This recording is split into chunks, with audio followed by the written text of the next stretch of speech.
ঘটনা হচ্ছে এটা দেওয়ার জন্য নাকি 1 ঘন্টা উনি দাঁড়ায় আছে। আমি তো খুশি হয়ে কিন্তু দিতে চাইছিলাম, নিল না, রাখবে না, কোনোভাবেই দাঁড়াই নাই, পাতিলটা হাতে ধরাই দিয়ে চলে এসছে। আচ্ছা হ্যাঁ, ওই ভাই পাতিল বিক্রি করে। আচ্ছা তো উনি আমাকে পাতিল দেওয়ার জন্য 1 ঘন্টা ধরে দাঁড়ায় আছে। আচ্ছা ঠিক আছে, উনি পাতিলটা আমার হাতে ধরাই দিয়ে বলতেছে কি এটা আপনার জন্য।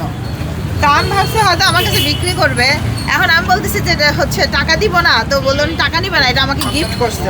আচ্ছা, মানে আমি পুরাই অবাক, পুরাই অবাক। মানে এখানে আসলে এমন কিছু কিছু ঘটনা ঘটে আমি পুরাই অবাক হয়ে যাই। মানে এত মানুষ আমার কেমনে ভালোবাসে আমি বুঝি না।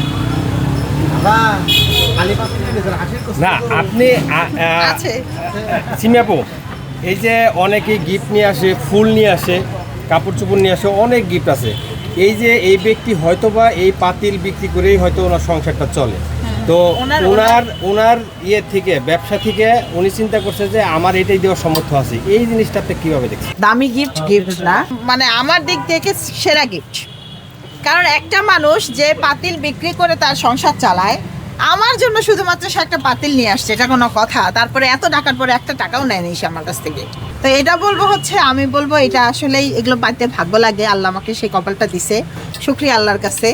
আর ওনাকে অসংখ্য অসংখ্য ধন্যবাদ আমার পক্ষ থেকে। আল্লাহ ওনাকে সুস্থ রাখুক, ভালো রাখুক, ওনার ব্যবসায় হচ্ছে বরকত দান করুক।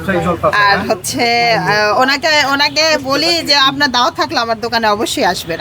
আজকে খাননি ঠিক আছে, তবে নেক্সটে অবশ্যই একদিন আসবেন, আমি পেট ভরে খাওয়াবো।